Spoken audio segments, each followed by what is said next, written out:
नमस्कार, news one India में आप सभी का स्वागत है और मैं हूं आपके साथ परिधि जोशी। खबर अयोध्या से, जहां आरटीओ की चेकिंग में 3 घंटे फंसी रही प्राइवेट बसें, जहां बीमार 2 यात्रियों की चेकिंग के दौरान मौत हो गई है। वहीं दिल्ली से बिहार ये बसें जा रही थी, अलग अलग बसों में सवार 2 लोगों की मौत हो गई है। इसी बीच आपको बता दें कि 2 बीमार लोगों को कोई भी मेडिकल की सुविधा नहीं मिल पाई और थाना रोनहई के टोल प्लाजा के पास आरटीओ ने चेकिंग लगाई थी और इस दौरान आपको बता दें कि 3 घंटे चेकिंग में प्राइवेट बसें फंसी रही और इससे बीच आपको बता दें कि दोनों अलग अलग बसों में एक एक यात्री की मौत हो गई। इस दौरान आपको बता दें कि मेडिकल सुविधा भी इन यात्रियों को नहीं मिली।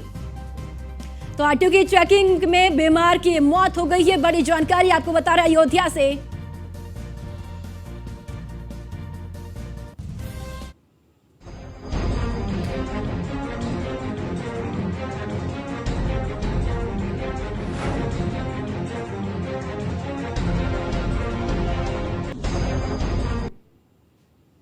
वहीं ग्रेटर नोएडा में लिफ्ट गिरने का मामला सामने आया, जहां आम्रपाली ड्रीम प्रोजेक्ट को सेल किया जाएगा। वहीं लिफ्ट हादसे में 4 मजदूरों की मौत हो चुकी है।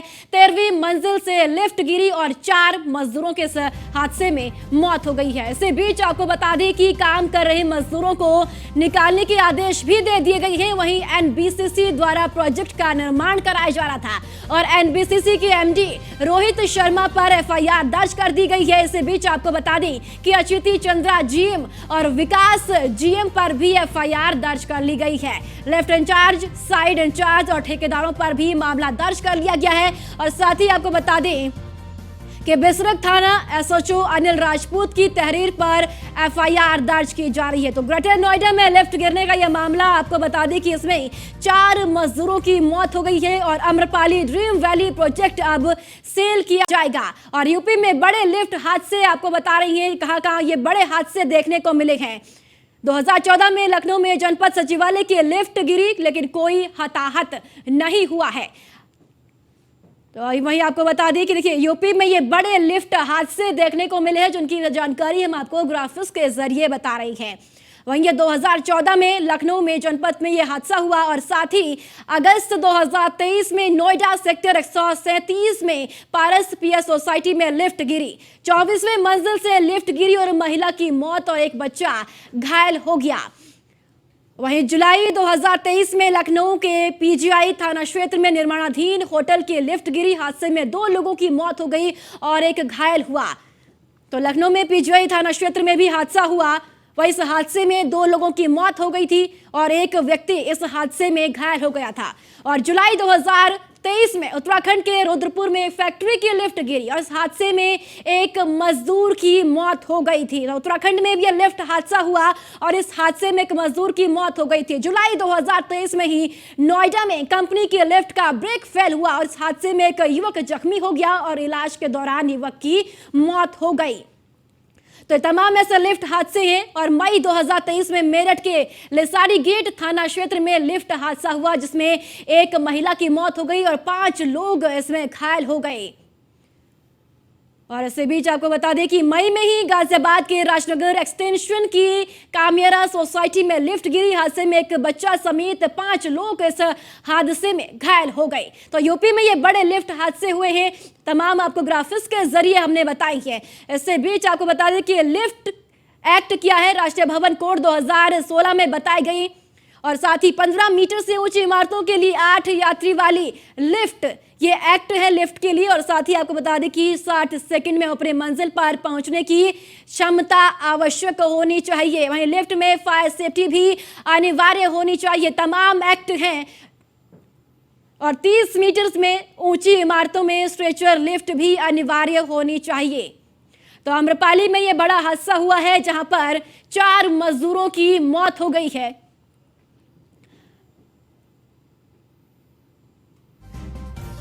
तो कंस्ट्रक्शन साइट की जांच कराने वाली अथॉरिटी की टीम का है। न्यूज वन इंडिया की तरफ से तमाम सवाल उठाए गए हैं। इस बीच अथॉरिटी के लिए भी सवाल उठाए गए हैं। नोएडा में कंस्ट्रक्शन साइट पर मजदूरों की सुरक्षा भगवान भरोसे क्यों है? क्या कंस्ट्रक्शन साइट की नियमित तौर पर जांच होती है? ये तमाम सवाल जो न्यूज वन इंडिया पूछ रहा है अथॉरिटी से, निर्माण के मानकों पर नजर रखने वाली संस्था रेरा कहां है और हादसे के बाद जिम्मेदार लोगों पर सख्त कार्रवाई क्यों नहीं होती है और हादसे के बाद ही जिम्मेदार संस्थाएं क्यों जागती है।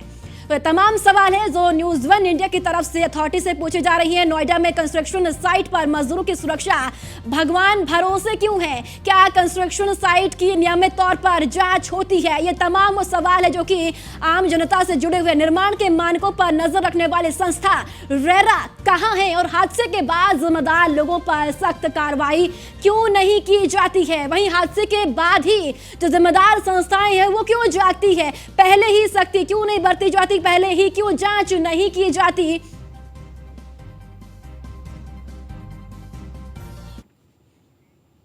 और अब खबरों में आगे बढ़ते हैं। कौशाम्बी जिले में ट्रिपल मर्डर से इलाके में सनसनी फैल गई है। जी हां, जमीनी विवाद के चलते हत्या को अंजाम दिया गया तो वहीं मरने वाले पिता, बेटी और दामाद शामिल हैं। हत्या में नाराज लोगों ने कई घरों को आग भी लगा दी है। हत्या की सूचना मिलने के बाद पुलिस महकमे जांच पड़ताल में जुट गया है। वहीं एसपी ब्रजेश कुमार श्रीवास्तव ने बताया कि कड़ी मशक्कत के बाद आग पर काबू पाया गया। और इसी बीच आपको बता दें कि और कार्रवाई का आश्वासन देकर परिजनों को शांत करवाया गया है। बता दें कि परिजनों ने 4 नामजद लोगों के खिलाफ तहरीर दी है। फिलहाल सभी आरोपी फरार है। मर्डर की वारदात के बाद कमिश्नर विजय विश्वास पंत, आईजी रेंज प्रयागराज चंद और प्रकाश भी मौके पर पहुंची और परिजनों से मिलकर आरोपियों के खिलाफ सख्त कार्रवाई का आश्वासन पुलिस प्रशासन के अधिकारियों के द्वारा दिया गया है। देखिए, मदनपुर खास है, ये संदीपन घाट थाना अंतर्गत कौशाम्बी जिला में पड़ता है। यहाँ पर सुबह सूचना मिली कि एक ही परिवार के 3 लोगों को गोली मार करके हत्या कर दी गई। इस मौके इस सूचना पर पुलिस तुरंत पहुंची। एसपी साहब भी मौके पे आए।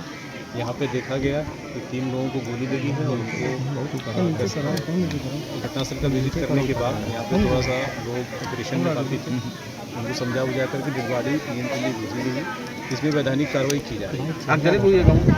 कुछ घरों में आगजनी की घटनाएं आई हैं, उसके बारे में भी पुलिस के द्वारा वेरिफिकेशन किया जा रहा है। जो आरोप लगा रहे हैं, जो परिजन हैं, उनका है कि ज़मीन का पट्टे की ज़मीन है, उसके संबंध में कुछ विवाद रहा है, उसको लेकर के 7 लोगों पर आरोप लगा रहे हैं और उसके संबंध में तहरीर दे रहे हैं। मुकदमा पंजीकृत करके कार्रवाई इसमें सुनिश्चित कराई जाएगी। ये हम इंश्योर करेंगे कि जो प्रभावी तरीके से कार्रवाई हो और निष्पक्ष तरीके से कार्रवाई हम सुनिश्चित करें। पीड़ित अभी भी नाराज है, दलित परिवार के उनका दलित में।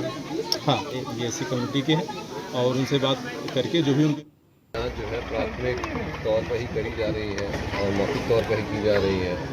तो इसमें ये कहा गया है कि जो मृतक पक्ष है उन्होंने किन्हीं और सज्जन जिनका यहाँ पर पट्टा था उनसे ये ज़मीन एग्रीमेंट कराई थी और उस एग्रीमेंट के आधार पे आप यहाँ पर वासित थे और इनका एक वाद सिविल कोर्ट में चल रहा था जो कि अभी बताया गया है कि जो जिनके नाम एग्रीमेंट टू सेल था उन्होंने यहाँ पे ग्राम सभा के खिलाफ किया हुआ था और उसमें कार्रवाई चल रही थी।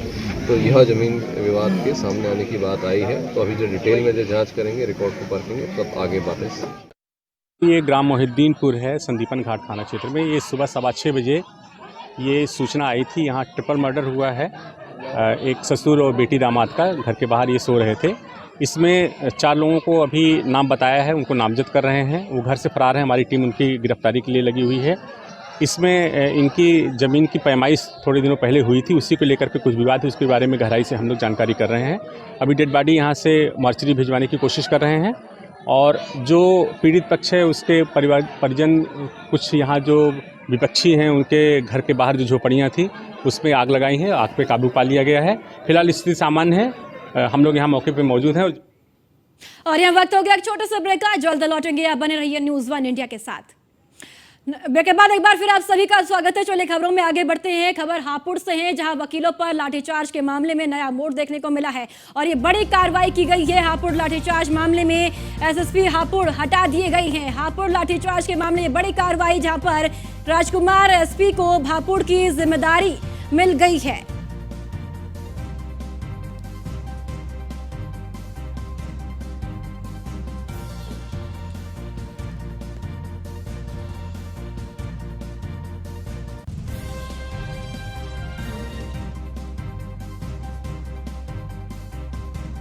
सहारनपुर भेज दिए गए हैं। और साथ ही आपको बता दें कि वकीलों पर लाठीचार्ज के मामले में ये बड़ी कार्रवाई देखने को मिली है।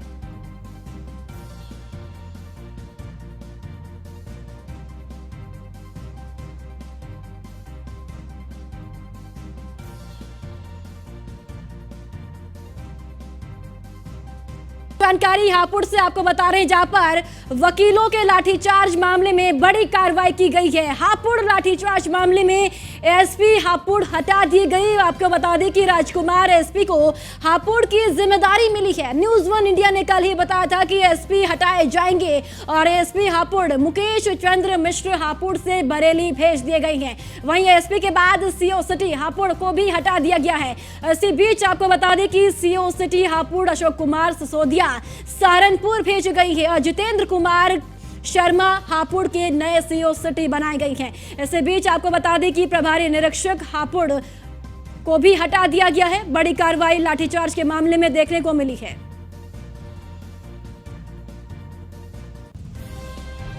ये बड़ी जानकारी आपको बता दें, लाठीचार्ज मामले में बड़ी कार्रवाई यहां पर की गई है। प्रभारी निरीक्षक हापुड़ को भी हटा दिया गया है।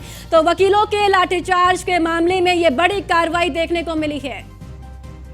और इसी खबर पर ज्यादा जानकारी के साथ हापुड़ से संवाददाता मोहम्मद ताहिर ज्यादा जानकारी के साथ जुड़ चुके हैं। मोहम्मद ताहिर, बड़ी कार्रवाई देखने को मिली है वकीलों के लाठीचार्ज मामले में। जिस तरीके से वकील प्रकरण पिछले 18 दिन से चल रहा था, इस मामले में शासन ने बड़ी कार्रवाई की है, जिसमें अशोक सिसोदिया व एडिशनल एसपी को हटाया गया है, तो वहीं कोतवाल को भी दूसरे जनपद में भेजा गया है। इसके अलावा बाकी अभी और अधिकारी और पुलिस अधिकारी भी हैं, उन पे भी गाज गिरने की इस मामले में संभावना है। जी और क्या कुछ कार्रवाई की गई है वकीलों की तरफ से, क्या कुछ कहा जा रहा है? देखिए, लगातार उनकी तरफ से मांग की जा रही थी कि हापुड़ में जो लाठीचार्ज हुआ वकीलों पर, उन पर कार्रवाई की जाए। अब सस्पेंड कर दिया कई अधिकारियों को। हाँ जी, आपको बताना चाहूंगा, जिस तरीके से बार काउंसिलिंग के उपाध्यक्ष अनुराग जो है पांडे जी ने कहा था कि सरकार से वार्ता हो गई है और अधिकारियों से वार्ता हो गई है और जो दोषी पुलिसकर्मी उन पर कार्रवाई की जाएगी। उसके बावजूद भी आज वकील फिर भी धरने पर रहे, यानी कि कहीं ना कहीं बार काउंसिलिंग के आश्वासन के बाद भी अधिवक्ताओं का धरना जारी रहा। तो कहीं ना कहीं जो अधिवक्ता थे वो जो है सरकार की बात को मान नहीं रहे थे। उनका कहना था कि जब तक कार्रवाई नहीं की जाएगी, जब तक ये जो है हड़ताल जारी रहेगी। तो अब कार्रवाई हुई है, बड़ी कार्रवाई हुई है, तो कहीं ना कहीं हड़ताल की जो संभावना है वो खत्म होने की उम्मीद है। जी चलिए, ठीक है मोहम्मद ताहिर, बहुत बहुत शुक्रिया महत्वपूर्ण जानकारी देने के लिए। और अब खबर उन्नाव से है, जहां न्यूज़ 1 इंडिया की खबर का जबरदस्त असर देखने को मिले है। जी हां, खबर चलने के बाद डीएम ने महिला कोटेदार के खिलाफ एफआईआर दर्ज कराई है। वहीं शहर शहर रिपोर्टर कार्यक्रम में प्रमुखता से यह खबर चली थी। 4 सितंबर को न्यूज़ 1 इंडिया ने इस खबर को प्रमुखता से प्रकाशित किया था और खबर के बाद 335 कार्ड में जालसाजी पकड़ी गई। अलग अलग जाति धर्म के 300 राशन कार्ड में यह घोटाला हुआ था। सीता देवी के खिलाफ एफआईआर दर्ज कर ली गई थी। डीएम ने 17 क्विंटल प्रति माह के हिसाब से अनाज की रिकवरी के आदेश दे दिए गए हैं। वहीं उन्नाव की सदर तहसील के बंदा खेड़ा का यह पूरा मामला है। और चलिए, इसी के साथ इस बुलेटिन में इतना ही। दीजिए इजाजत, नमस्कार।